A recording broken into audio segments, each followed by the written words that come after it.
Fijaros, hermanos, que hemos visto el capítulo 1, hemos visto el capítulo 2, estamos ahora entrando en el capítulo 3, y en este capítulo 3 hemos visto estos primeros versículos que acabo de leer. Hemos visto cómo un día Moisés estaba apacentando la oveja de su suegro. Hemos visto lo que pasó en esa aparición de un ángel de Jehová en una llama de fuego. Estuvimos viendo cómo el Señor aparece en el fuego, en llamas de fuego. Vimos que la llama de fuego significa pureza, que la llama de fuego significa poder, que la llama de fuego significa que Dios guía, y vimos también que la llama de fuego significa la misma presencia de Dios, etc., ¿no? Y vimos también cómo hay un momento en el que la vida de Moisés cambia por completo. Son esas pequeñas decisiones que tomamos cada día que nunca sabemos a dónde nos va a conducir. La vida está llena de decisiones. Algunas decisiones son muy importantes, muy pocas en la vida, son muy importantes, y la mayoría de decisiones son muy insignificantes, muy pequeñitas, pero son las decisiones que nos ayudan a vivir. De esas decisiones, a veces no sabemos las consecuencias que van a tener. Hay una decisión en la vida de Moisés que él no sabía lo que iba a ocurrir, y es que toma un camino y dice: iré yo ahora, veré esta grande visión, y él va a donde está la zarza, viendo que esa zarza no se consumía. A partir de ahí su vida cambia. A partir de ahí su vida cambia por completo. Y cuando él va a ver la zarza que no se quema, dice que viendo Jehová que él iba a ver, lo llamó Dios del medio de la zarza. Y dijo: Moisés, Moisés, Moisés, Moisés. En la Biblia, hermanos, encontramos a 7 personas, 7 a los que se les dice su nombre en 2 ocasiones. A los que se repite su nombre en 2 ocasiones. Una de ellas es Moisés. Moisés en 2 ocasiones, una es aquí y otra en otro texto, que el Señor le dice: Moisés, Moisés. La otra persona, otra de las 7 personas en las que se le dice su nombre 2 veces, lo encontramos en Génesis, en el capítulo 22, Génesis capítulo 22, versículo 9 al 12. Génesis capítulo 22, versículo 9 al 12, que dice así. Génesis 22, del 9 al 12. Y cuando llegaron al lugar que Dios le había dicho, edificó allí Abraham un altar, y compuso la leña, y ató a Isaac su hijo, y lo puso en el altar sobre la leña. Y extendió Abraham su mano, y tomó el cuchillo para degollar a su hijo. Entonces el ángel de Jehová le dio voces desde el cielo y dijo: Abraham, Abraham. Y él respondió: heme aquí. Y dijo: no extiendas tu mano sobre el muchacho, ni le hagas nada, porque ya conozco que temes a Dios, por cuanto no me rehusaste tu hijo, tu único hijo. Fijaros, hermanos, que aquí entra otra de las personas que en la Biblia le llama en 2 ocasiones su nombre. Aquí le dice Abraham, Abraham. Si pudiésemos de alguna forma poner un título, por lo menos yo no sé el título que tú puedes poner, pero si pudiésemos poner un título a esta porción que hemos leído, el título que yo le he puesto es La obediencia de la fe. La obediencia de la fe. La verdad que me ha venido bien el poquito de texto que está pasando hoy en mi casa.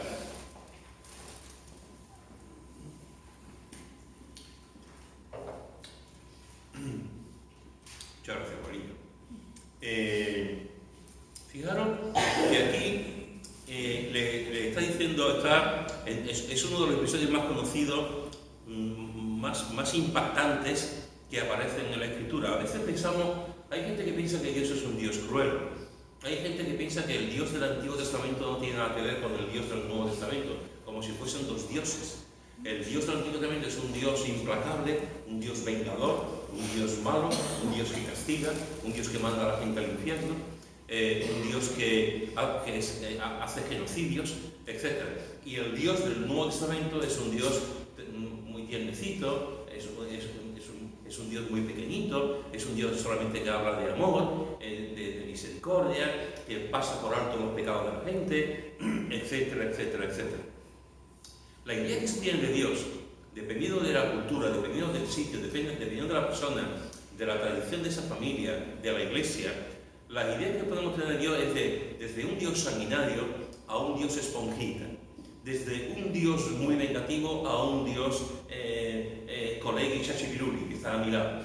Depende de la concepción que tengamos de Dios, así será nuestra vida. Si la concepción que tenemos de Dios es de un Dios de santidad, nuestra vida será de santidad. Si la concepción que tenemos de Dios es un Dios de amor, nuestra vida será una vida basada en el amor también, hacia Dios y hacia los demás. Si la concepción que tenemos de Dios es de un Dios que hace el mal y que le encanta que la gente vaya al infierno, nuestras vidas serán así también. Seremos cristianos fanáticos y seremos cristianos que ante cualquier cosa que ocurra en el mundo diremos: te lo ganaste, por borracho, por drogadicto, por esto. Y así, y nuestra vida dependerá del concepto que tengamos de Dios. Alguien dijo una vez: si tenemos el concepto de un Dios grande, nuestras vidas serán grandes en el Señor. Si tenemos un concepto de Dios pequeño, nuestras vidas serán pequeñas también en el Señor. El concepto que aquí podemos tener cuando leemos un texto de este tipo, y no hemos leído todo el capítulo, pero todos sabéis de qué va el capítulo, y encontramos un texto en el que aparentemente Dios le dice a un hombre: cárgate a tu hijo, mata a tu hijo. En principio eso nos repele. Cuando tú lees este texto, tú dices: ¿cómo es posible que Dios no es un Dios de los cananeos? Dios no es Baal, Dios no es Astera, Dios no es un Dios sanguinario. ¿Cómo es posible que Dios le pida a un hombre, aunque sea un hombre del tipo de Abraham, del calibre espiritual de Abraham, cómo es posible que le pida que mate a su hijo? Y una de las cosas que ocurre en nuestra mente es como que ¡boom!, empezamos a tener ideas contradictorias. Y lo primero que tú haces, por lo menos lo primero que yo hago cuando leo un texto como esto, y yo recuerdo cuando la primera vez que yo leí este texto, es: ¿esto se corresponde a lo que enseña la Escritura? ¿Hay algún otro texto que me diga a mí en la Escritura que Dios manda matar a alguien? ¿A un hijo? ¿Que le diga a un padre que sacrificie? ¿Hay sacrificios humanos en la Escritura? Y tú te pones a leer y te pones a mirar y empiezas a buscar, y tú no ves ningún sacrificio humano. Sí lo ves en los dioses de los cananeos, sí lo ves en otros dioses, pero el Dios de la Biblia en ningún otro sitio pide la muerte por sacrificio de una persona. Lo pide de animales. De hecho, es un tipo de lo que Jesús va a hacer después: morir en un sacrificio vicario por todos nosotros. ¿Por qué entonces el Señor hace esto? ¿Por qué el Señor le dice a Abraham que coja a su hijo Isaac, el hijo de la promesa, y vaya y lo mate? Y es interesante porque a veces, ¿sabéis? Uno de los componentes del cristianismo, de los componentes de la Biblia, que a mí me fascina, no sé a ti, pero que a mí me fascina, uno de esos componentes es el misterio. El misterio. A Dios somos incapaces de entenderlo. Dios es incapaz de que lo podamos meter en un cuadro, en cierta lógica, en cierta razón, y podamos decir: Dios es así. Si somos capaces de decir Dios es así, algo no va bien, porque es imposible describir cómo es Dios. Es imposible realmente saber cómo es Dios. Es imposible, a pesar de que Dios ha revelado esto que tenemos en la Biblia, este libro, que son 66 libros, esto es una pequeña porción de quién es Dios. Esto es minúsculo, esto no es nada.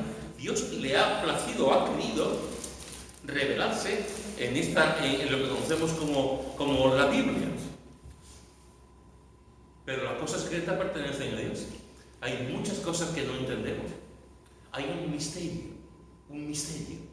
¿Por qué? Porque Dios es infinito, porque Dios no tiene principio ni fin, porque no podemos entender, como dice el apóstol Pablo en Romano, perfectamente la mente de Dios. ¿Quién puede entender la mente de Dios? Que se lo pregunten a Job, que Job decía tal, y el Señor le dice: ¿dónde estabas tú, Abraham, Job, cuando yo hice al Leviatán? ¿Dónde estabas tú cuando hice a los animales? ¿Dónde estabas tú cuando hice las estrellas? ¿Dónde estabas tú? Es imposible, hermanos y hermanas, entender el misterio de Dios. Es imposible entender la trascendencia de Dios. Es imposible entender la soberanía absoluta de Dios. Pero lo que sí sabemos cuando leemos la palabra de Dios es que, sin entenderlo todo, lo que nos dice la Escritura es que Dios es un Dios lleno de bondad, lleno de amor, lleno de misericordia. Y aquí no es tanto lo que Dios pide, que sabemos el final, pero Abraham no lo sabía. Nosotros cuando leemos el texto sabemos el final. Entonces cuando sabemos el final decimos: Dios no es un Dios sanguinario, no, Dios no es un Dios cruel, Dios no es un Dios vengativo, Dios no es un Dios que pide la muerte de mi hijo, porque sabemos el final, porque estamos leyendo el texto y sabemos lo que acaba, cómo acaba, pero él no lo sabía. Abraham no sabía lo que iba a ocurrir. Abraham intuía, podía percibir, podía pensar, pero realmente Abraham no sabía cómo iba a acabar eso. Por eso yo he puesto en esta pequeña porción que hemos leído la obediencia de la fe. La obediencia de la fe, porque al fin y al cabo lo que Abraham hizo fue fe. Fe. El Señor le dice que coja a Abraham, a su hijo Isaac, se lo llevan, y cuando llegaron al lugar que Dios le ha dicho que lo tenía que sacrificar, edifica allí Abraham un altar, es decir, pone unas piedras y levanta un altar delante de Dios, un lugar de adoración delante de Dios, de sacrificio delante de Dios. Y compuso leña, coge las piedras, pone la leña, y cualquiera que viera, quien estuviese por ahí dando un paseo, diría, va a hacer una barbacoa, va a comer algo con su hijo allí. Y lo pone en el altar sobre la leña a Isaac. Y es interesante porque dice el texto, y extendió a Abraham su mano, cogió el cuchillo, tomó el cuchillo para degollar a su hijo. Esto es tremendo, hermano.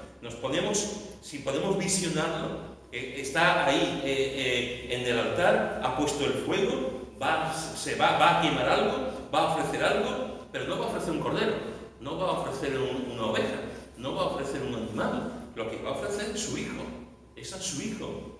Y coge a su hijo, lo pone ahí y coge un cuchillo. Para degollar a su hijo, para que muriese desangrado, como morían los animales, para que muriese completamente desangrado. Y estaba dispuesto a hacerlo. Yo no sé, cuando estemos en el cielo, seguramente, cuando veamos una cola muy larga en el cielo, y diga, ¿esta cola dónde irá? A lo mejor en el cielo hay un Aldi y hay una cola para el Aldi, o hay un balneario y una cola para el balneario, pero seguramente más de una cola habrá que dice Abraham. Habrá mucha gente que irá a Abraham para preguntarle, habrá mucha gente que irá a Abraham, ¿cómo hiciste eso? ¿Qué pasó? ¿Cómo te sentiste aquel día con el cuchillo en la mano? Pues Abraham tomó el cuchillo para degollar a su hijo. ¿Qué pasaría por la mente de Abraham? ¿Qué ocurriría en la mente de Abraham? ¿Qué lucha interior habría en la mente de Abraham y en su corazón? ¿Qué guerra civil habría dentro? ¿Y su mano estaría segura con el cuchillo para degollarlo? ¿O su mano estaría así? ¿Cómo estaría el cuerpo, la mano, la mente de Abraham? Y las dudas, la fe, Señor, voy a matar tú me has dicho que mate a mi hijo, pero Señor, ¿cómo puedo hacerlo? Pero Señor, vas a dejar que lo mate. Señor, hay un fin, va a ocurrir algo. Tuvo que ser terrible. Un padre que su padre, aquel al que Abraham quería más, aquel al que lo conocía de primera mano, su padre le dice, mata a tu hijo. Su padre, Dios Padre, le dice a Abraham, mata a tu hijo. Y el padre, Abraham, está dispuesto a hacerlo. Pero tenía que ser algo tremendo. Y cuando está dispuesto, en el momento en que está dispuesto a degollar, a matar a su hijo, entonces ocurre un milagro. Eso de los tantos milagros que aparecen en la Biblia y en la vida humana. Entonces el ángel de Jehová le dio voces desde el cielo, me encanta, desde el cielo, y le dijo, Abraham. ¿Cómo sería la voz del ángel, verdad? ¿Sería una voz llena de estrépito? ¿Sería una voz en calma? ¿Sería una voz portentosa? ¿Sería una voz de autoridad? ¿Sería una voz...? Lo que sí sabemos es una voz que producía tranquilidad. Abraham. Y es interesante la respuesta de Abraham. Heme aquí. Un hombre de fe, un hombre de consecuente con lo que creía. Heme aquí estoy, con el cuchillo, Señor, con lo que tú me has mandado, Abraham, aquí estoy.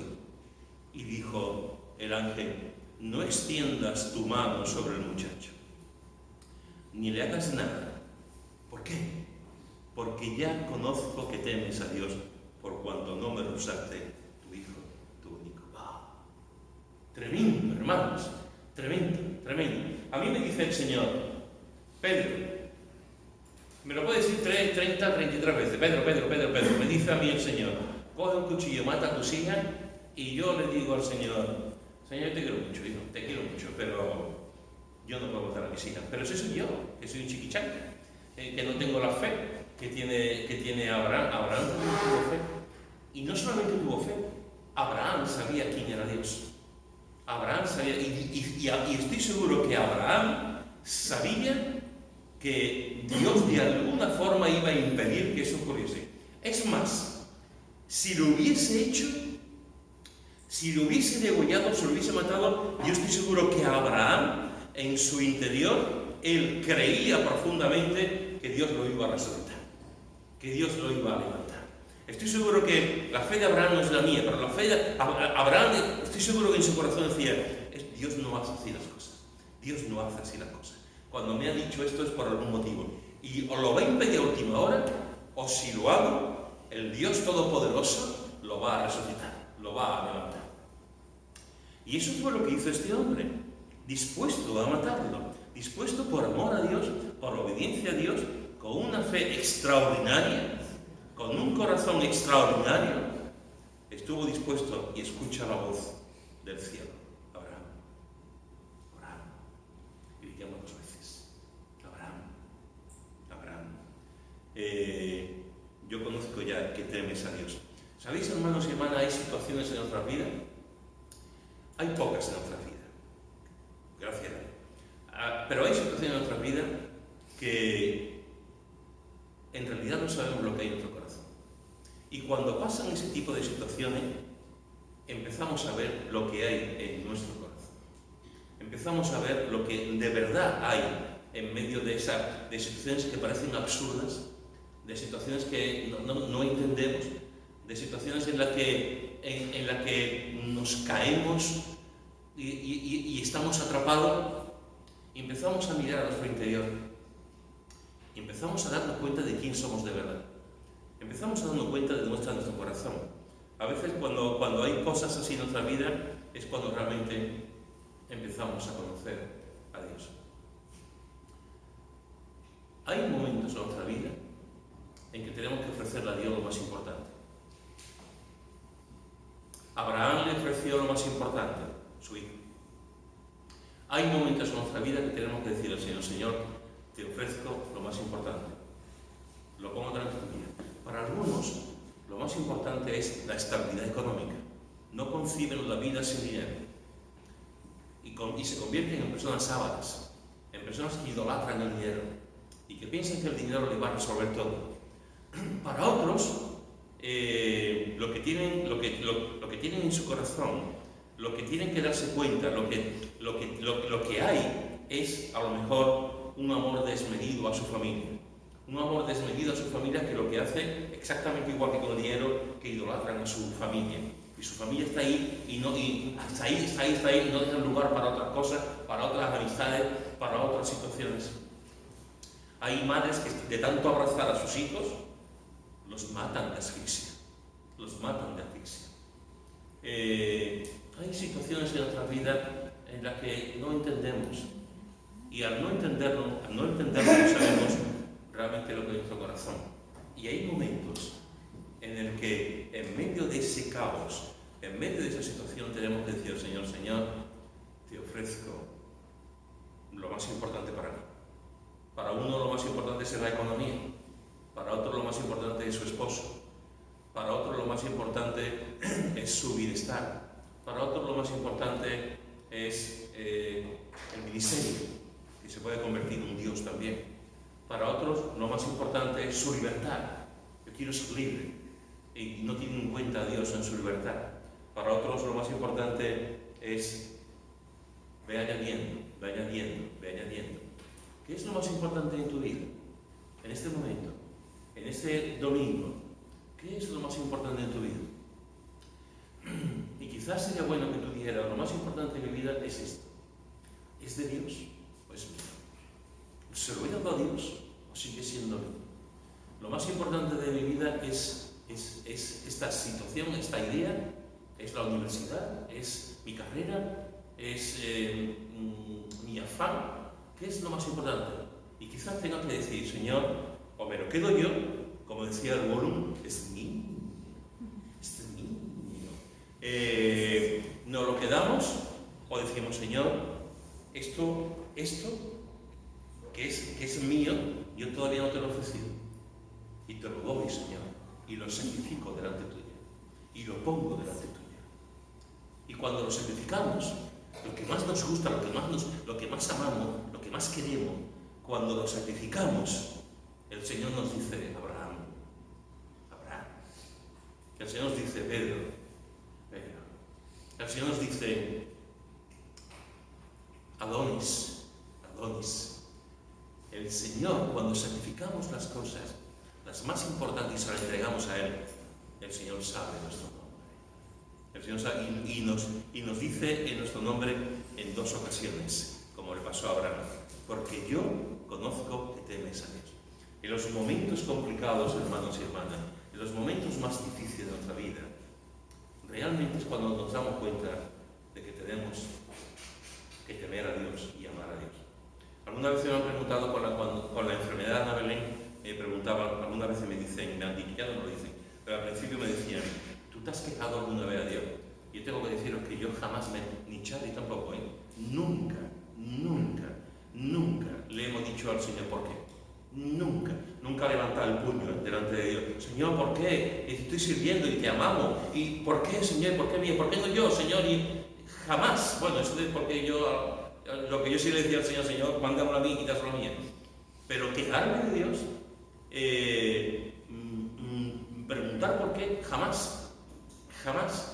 ¿Por qué? Porque Dios sabe lo que hace. ¿Por qué? Porque sé que Dios es un Dios de amor. ¿Por qué? Porque sé que Dios nunca me falla. ¿Por qué? Porque sé que Dios tiene un plan.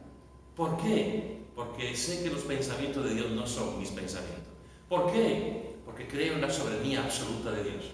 ¿Por qué? Porque creo que Dios es un Dios que siempre responde a las oraciones. ¿Por qué? Porque creo que Dios es un Dios milagroso. ¿Por qué? Porque creo que Dios está en todo momento, en lo bueno y en lo malo. Y en esos momentos, cuando tú estás en ese tipo de situación, tú sabes lo que hay en tu corazón. Porque no te queda otra cosa, nada más que te queda la fe. No tienes otra cosa, nada más que tienes la fe. Y el creer absolutamente en la palabra y las promesas del Señor. Y aquí encontramos a este Abraham, a este buen hombre, a este hombre de Dios, a este hombre lleno de fe, dispuesto a sacrificar a su hijo. Y el Señor le dice, Abraham, ya te conozco. No porque Dios lo conociera, Dios lo conoce de sobra, Dios nos conoce a nosotros perfectamente. El Señor no tenía ningún tipo de necesidad de hacer eso para conocer el corazón de Abraham, pero Abraham sí. Abraham tenía que saber lo que realmente había en su interior. Abraham tenía que saber lo que había en su corazón. Abraham tenía que saber realmente el plan de Dios para él y tenía que dejarlo todo y confiar plenamente en Dios en todo, porque fue un extranjero aquí y como extranjero no sabía por dónde tenía que tirar, tenía que confiar plenamente en la voluntad de Dios.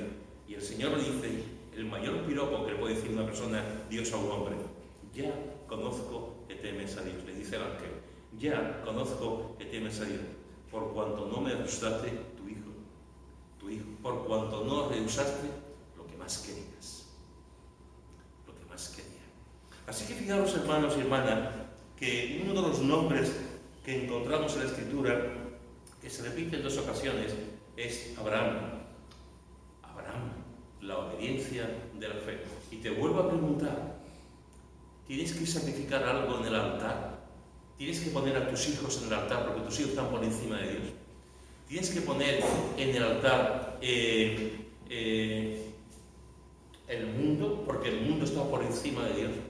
¿Tienes que poner tu comodidad porque tu comodidad está por encima de Dios? Y cada uno tendrá que saber si tiene que sacrificar algo delante de Dios, porque es más importante que Dios mismo.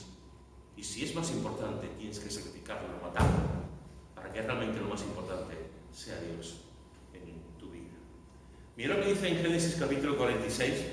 Génesis capítulo 46. versículo 1 al 4. Génesis 46, del 1 al 4. Y dice: Salió Israel con todo lo que tenía, y vino a Berseba, y ofreció sacrificios al Dios de su padre Isaac. Y habló Dios a Israel en visiones de noche, y dijo: Jacob, Jacob.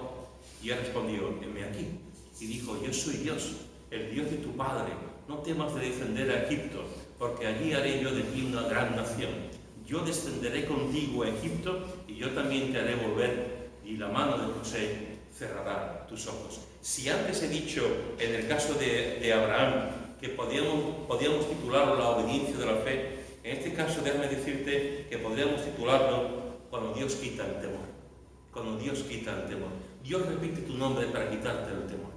Dios repite tu nombre para quitarte el temor. Fijaros, hermanos, que aquí encontramos ya a Jacob en el ocaso de su vida. Le quedan ya unos cuantos años nada más. Su hijo José ha desaparecido. El hombre está amargado y triste porque cree que su hijo ha muerto, y todos conocemos ya los acontecimientos, cómo los hijos llegan a Egipto, cómo Faraón, José se convierte en la mano derecha de Faraón, y cómo Dios provee a través de José para que la vida de Jacob y sus hijos, es decir, para que los judíos, lo que conocemos como los judíos hoy en día, siguieran adelante y la descendencia siguiese hacia adelante. Y fíjate que dice: habló Dios a Israel en visiones de noche. Él ya sabía que los hijos le habían dicho: vamos a Egipto, que allí vamos a alimentarnos, que todo va a ir bien. Él no sabe muy bien qué hacer, pero fijaros que le dice en visiones de noche, el Señor le dice: Jacob, Jacob. Jacob estaba acostumbrado a las visiones de noche. Jacob estaba acostumbrado a que Dios le hablara en sueños. Y aquí encontramos como el Señor le dice: Jacob, Jacob. Y es interesante porque Jacob responde de la misma forma que respondió Abraham: heme aquí, heme aquí. Y le dice: yo soy Dios, el Dios de tu padre. Y fíjate lo que dice: no temas de descender a Egipto, porque yo haré de ti una gran nación. El Dios que pronuncia tu nombre 2 veces es el Dios que te quita el temor. No temas, no temas de descender a Egipto, a otro sitio, en otro lugar, en otro pueblo, en otra nación. No temas, porque yo estaré allí, yo haré de ti una gran nación.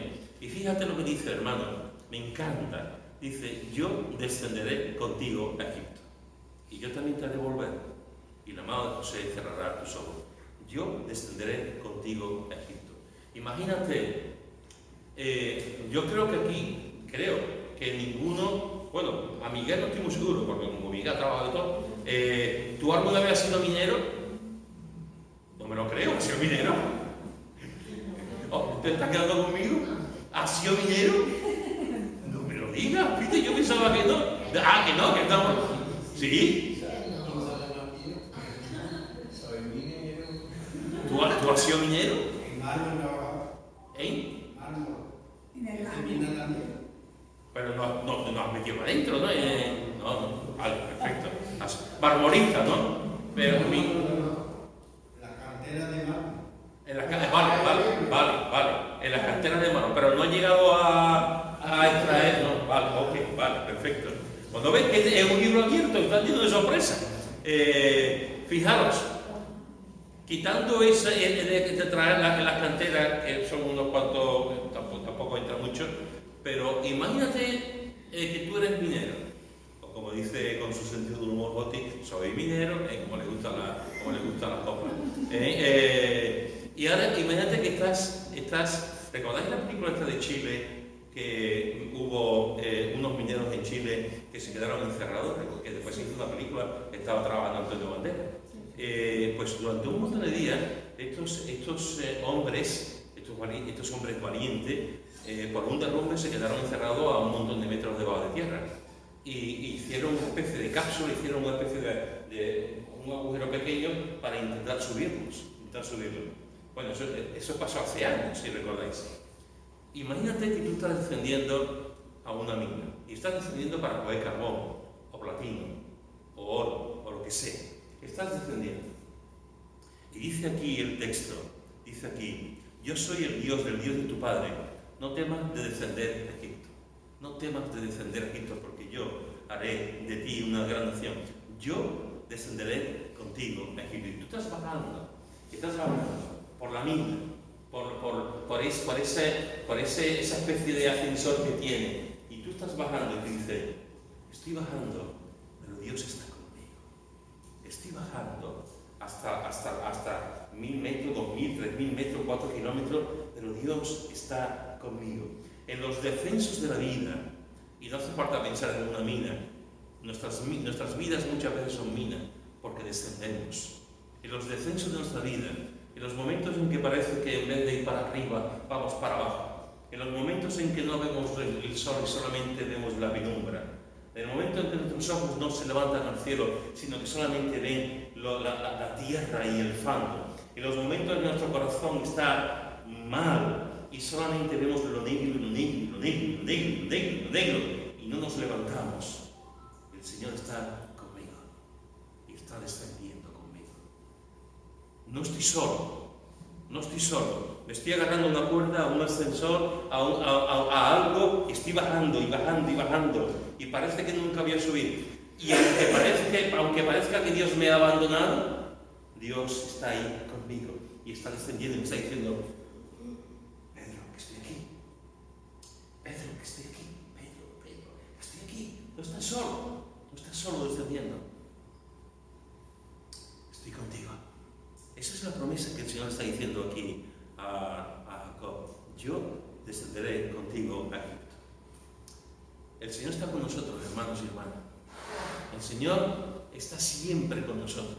Y en el descenso y en el ascenso, Dios siempre está con nosotros. Igual que estuvo con Abraham en la obediencia de la fe, también está con nosotros cuando en los momentos en que pasamos miedo y temor, Dios está ahí con nosotros. Jacob ya era viejo. Jacob iba a iniciar un largo camino desde donde estaba hasta Egipto. En aquellos momentos, en aquel tiempo, como sabéis, tenía que ir andando en carro. Iba a ser un hombre ya mayor. Y él sabía que iba a ver también a José, a su hijo. ¿Cómo se lo encontraría? ¿Cómo estaría? ¿Qué iba a pasar? Y el Señor le dice, no temas de ir, porque yo estaré contigo. No temas de ir, porque yo descenderé contigo. ¿Sabéis, hermanos y hermanas? A veces, en los momentos en que tenemos que ir a Egipto, y no queremos ir a Egipto, y Egipto se convierte en un gigante para nosotros, y Egipto se convierte en un enemigo para nosotros, y los egiptos que tenemos en nuestra vida, y cada uno sabe sus egiptos, los egiptos que tenemos, decimos, Señor, yo no quiero pasar, yo no quiero ir al médico Señor, yo no quiero tener una entrevista con este hombre, yo no quiero ir a juicio, yo no quiero que esta persona me hable, yo no quiero ir a hacer esta carrera a la universidad, yo no quiero enfrentarme a otra persona, yo no quiero, Señor, tomar esta decisión.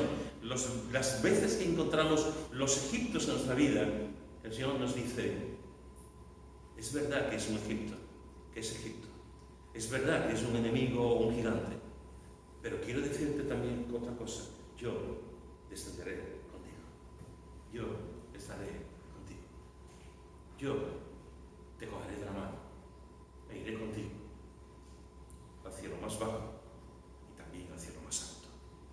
Así que fijaros, hermano, que el Dios que nos llama por 2 veces nos habla y nos dice que nos va a quitar el temor cuando Egipto se ponga enfrente de nosotros. Y mira lo que dice en 1 Samuel capítulo 3, 1 Samuel capítulo 3, versículo 10. 1 Samuel capítulo 3, versículo 10. 1 Samuel capítulo 3, versículo 10. Dice, y vino Jehová y se paró, y llamó como las otras veces, Samuel, Samuel. Entonces Samuel dijo, habla, porque tu siervo oye. Fíjate, hermano, que antes te he hablado de Abraham, y te he dicho que cuando le dice Abraham, Abraham es la obediencia de la fe. Te he hablado de Jacob, y te he dicho Jacob, Jacob. Te he dicho que cuando Dios pronuncia tu nombre, Dios quita el miedo. Y ahora encontramos a Samuel, el joven Samuel. Y el Señor le llama en 2 ocasiones, en el versículo 10. Vino, se paró, llamó como las otras veces, Samuel, Samuel. Es interesante porque ya Dios lo ha llamado en 3 ocasiones. Vemos en el versículo 4, Jehová llamó a Samuel. Versículo 6, y Jehová volvió a llamar otra vez a Samuel. Versículo 8, Jehová pues llamó a la 3ª vez a Samuel. En 3 ocasiones, a lo largo de la noche, el Señor le había llamado a Samuel. Cada vez que lo llamaba era Samuel. Una vez, Samuel. 2 veces, Samuel. Y ahora la 4ª vez, no le dice Samuel en singular, le dice Samuel en plural. 2 veces le pronuncia su nombre, Samuel. Como si el Señor con su paciencia infinita le dijera, Samuel, que yo no soy Elí, que no soy tú, que soy yo, Samuel, Samuel. Y aquí Samuel se da cuenta de algo impresionante, que es que Dios le está hablando. Entonces Samuel dijo, habla, me encanta, habla, pero no hables por hablar, no, Samuel sabe muy bien lo que quiere hacer, habla, porque estoy dispuesto a escucharte, habla, porque tu siervo oye, habla Señor, soy una esponja, quiero escuchar tu voz, habla, porque estoy dispuesto a escucharte, Señor. Cuando Dios habla, hermano, hay que escucharlo. El Dios que pronuncia tu nombre 2 veces es el Dios que te habla. Y es el Dios al que tenemos que escuchar. ¿Cómo llama Dios? ¿Cómo es la voz de Dios? ¿Cómo tenemos que escuchar la voz de Dios? La pregunta que yo te puedo preguntar ahora y que yo mismo tengo que preguntar es, a estas alturas de mi vida, en la situación en la que yo me encuentro, en la situación que cada uno se encuentra, ¿estamos escuchando la voz de Dios? ¿Estamos escuchando la voz de Dios? ¿Qué voz estamos escuchando? Hubo un momento en la vida de Adán y de Eva que escucharon la voz del diablo, en vez de escuchar la voz de Dios. Hay momentos en la vida que escuchamos la voz de otros, y no escuchamos la voz de Dios. Escuchamos la voz del mundo que nos atrae, como las sirenas que nos atrae, y no escuchamos la voz de Dios. ¿Estamos escuchando la voz de Dios? ¿Queremos que Dios nos hable? Habla, porque tu siervo escucha. Y escuchar significa hacer lo que me está diciendo. Escuchar significa no tener un diálogo, no tener decir, Señor, porque yo no. Señor, escucha porque estoy dispuesto a obedecerte. Yo quiero escuchar porque estoy dispuesto a obedecerte. Háblame. ¿Cómo es la voz de Dios? Mirad lo que dice Juan, un texto que todos conocéis. Juan, capítulo 11. Versículos 43 y 44. Juan 11, versículos 43 y 44.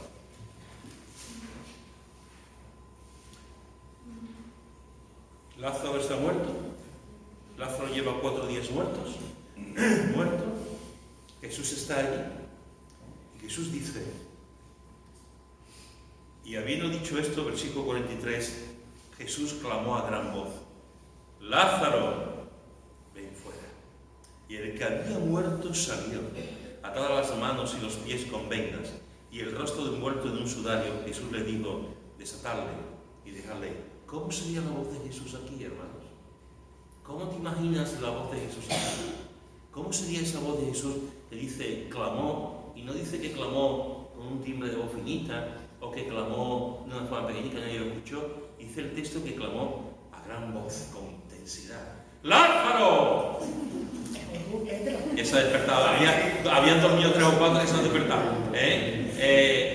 ¡Lázaro! A gran voz.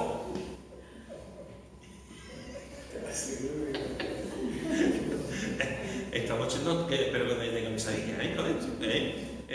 Lázaro.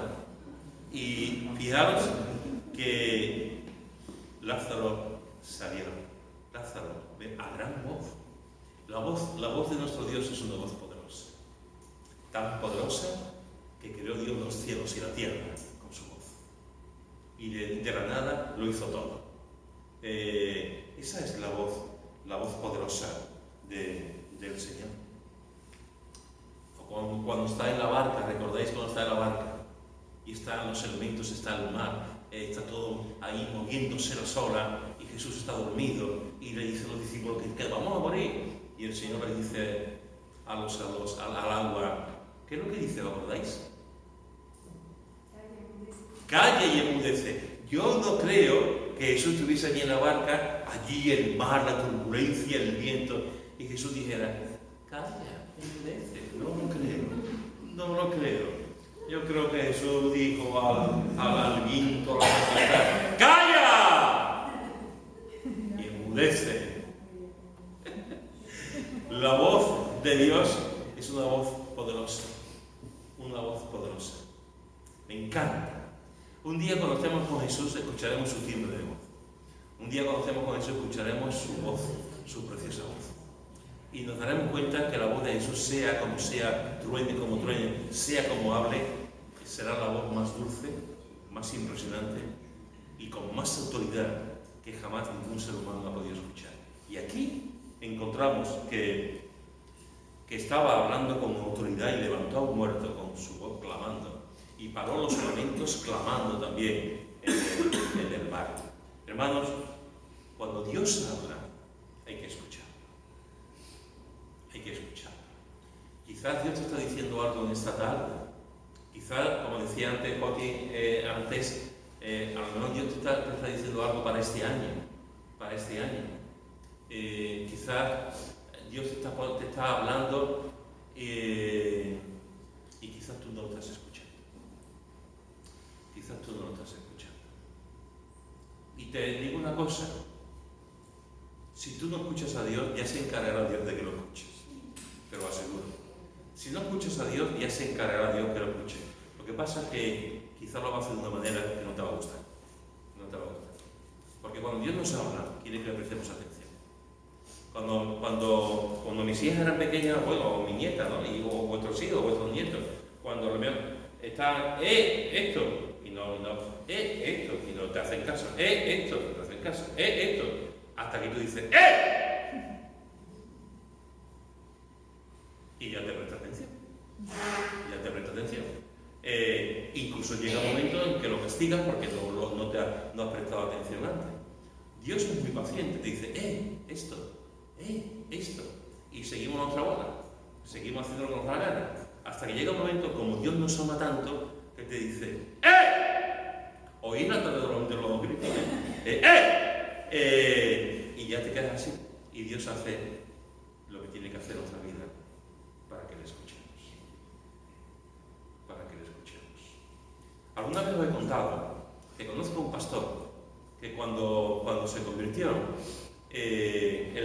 al tiempo el Señor lo llamó al ministerio. Él no quiso ser pastor, no quería ser pastor, había visto cosas y no quería ser pastor, y se fue a Barcelona a trabajar, y trabajando en una obra, en una quinta o sexta planta, se cayó, y al caerse con la ropa que tenía, se colgó en una especie de saliente, cogió y se quedó colgado en una especie de saliente, y lo cogieron, no le pasó nada. Cuando él salió, fijaros la escena, parece de película de Almodóvar, cayendo, te quedas ahí, y cuando él salió, le dijo al Señor, Señor, pastor, lo que tú quieras. Pastor, lo que tú quieras. Y de hecho fue pastor hasta que se jubiló. Y fue pastor de 2 iglesias hasta que se jubiló. Cuidado, porque el Señor te puede decir algo, tú no prestas atención, y entonces el Señor usará otra cosa, pero lo usará por la sencilla razón de que te ama y quiere lo mejor para ti, igual que nosotros queremos lo mejor para nuestros hijos. Hermanos y hermanas, esta tarde te he dicho que hay 7 personas en la Biblia que Dios le dice en 2 ocasiones. Una de ellas es Moisés, que lo hemos visto, y hay otro texto que no lo hemos visto todavía. Y hemos visto también cómo Abraham fue llamado por Dios 2 veces, Abraham, y hemos visto que es la obediencia de la fe. Hemos visto también a Jacob, y cómo Dios le llama por su nombre en 2 ocasiones. Y hemos visto que cuando Dios nos llama por nuestro nombre nos quita el miedo. Y hemos visto en Samuel cómo Dios también lo llama en 2 ocasiones, Samuel, Samuel. Y hemos visto que cuando Dios habla hay que escucharlo, hay que prestarle atención. Lo voy a dejar aquí. La semana que viene continuaremos con los otros personajes que Dios le llama en 2 ocasiones. Lo voy a dejar aquí. Pero déjame preguntarte, ahora, ¿cómo está tu fe? Déjame preguntarte ahora, ¿cuál es tu miedo? Déjame preguntarte ahora, ¿estás escuchando la voz de Dios?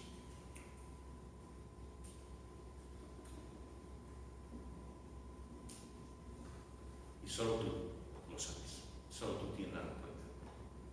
Si tienes miedo, ponlo delante de Dios, porque Dios quiere quitarte el miedo y va a descender contigo.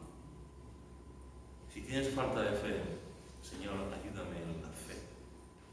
Ayúdame a sacrificar aquello que para mí es más importante que tú. Y yo quiero que tú seas lo más importante, Señor. Y dile, Señor, quiero escuchar tu voz para obedecerte. Para obedecerte. Y el Señor te dirá tu nombre. El Señor te dirá tu nombre.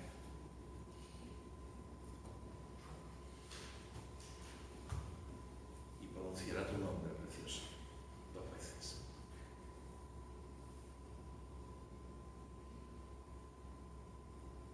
Y hará maravillas contigo. Créetelo. Amén. Cierto.